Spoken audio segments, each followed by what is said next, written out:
Chris who? When John Rico brought him around to introduce him to everybody. And what was the impression he made at that time?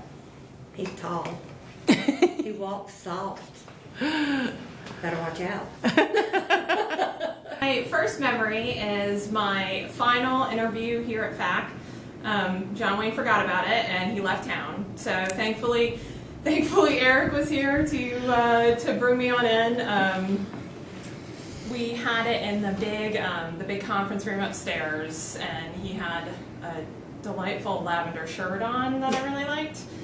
He was pretty intimidating, but we didn't really talk about, work or my qualifications. We covered that a little, and, knowing now, he's kind of the litmus test for the personalities in the building. So we talked about my life, which, I love to do, and running. And I remember just leaving thinking, well, he's a runner, how bad could he be? My very first memory of Chris was when he was interviewing with the executive committee, or maybe it was the selection committee for the new executive director position here at FAC. And we were down at the Doubletree Hotel, and some of us, Anna and myself included, were babysitting all of the candidates, the final candidates for the evaluation team interviews. And so I was sitting with Chris in the lobby of the Doubletree Hotel, having this conversation, kind of one-on-one, a little serious because he was getting ready to go into his interview, and his cell phone rang, and he took a phone call. And little did I know that that would be the way all conversations with Chris would go for the next 10 years, that he would be interrupted with a cell phone call. First memory. J-Dub had just about hired me. He says, I want you to meet the executive director. So we went into the office and started talking. Literally 30 seconds. Phone rings. He says, I've got to take this call. By all means, take the call. Well, it was a senator on the line with the perfect candidate for my job. He says, oh, I'm sorry. Yes. Oh, she's great. She's great.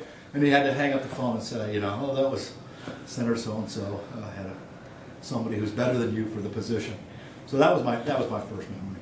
My first memory of Chris is when I interviewed for this position in Orlando. I drove up from Broward County and he was there for a conference, I believe, with Lisa. Eric was also there. I'd seen him in the past at FAC conferences when I was working for Broward, but never really spent any time with him. So this was the first actual interaction in my memory, at least. And it was a great lunch. I thought we had a really good conversation. He was a little maybe intimidating, but that's probably just because I was nervous because I'm interviewing for a job that I really wanted. But, by the end of it, I felt really comfortable. He made me feel comfortable. We had some laughs. I was obviously still nervous until I heard from him, but it was good. It made me even more excited to come and work for FAC, and I was very glad to be able to make the move.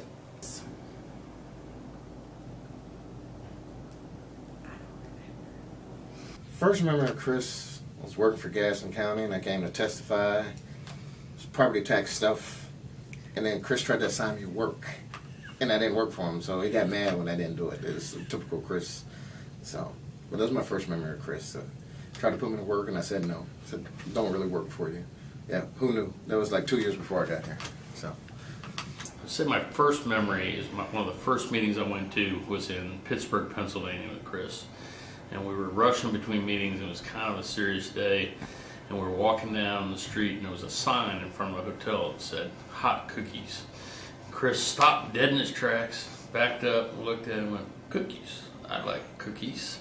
And of course, that was a stop we had to make, and it kind of learned a little bit about stopping and smelling the roses or eating the cookies or whatever it takes. So, pretty funny. My first memory of Chris is being interviewed for my job here at FAC. And there were only about 4 people around the table, and I remember Chris took kind of the lead on the questions because I'd already met with Lisa, and he was very skeptical about my motives for coming here back, and didn't seem convinced that an attorney would ever want to leave the practice of law to be a lobbyist. So I remember having to work really hard to convince him that I really did want to be a lobbyist. So I felt like that proved me to be a good lobbyist. When I was interviewing with John Wayne Smith, we were in the upstairs conference room, and this very tall man in khaki pants just walked right through the room. He had a little brown paper sack in his hand. He put it in the refrigerator and just walked right back out. I thought it was the IT guy.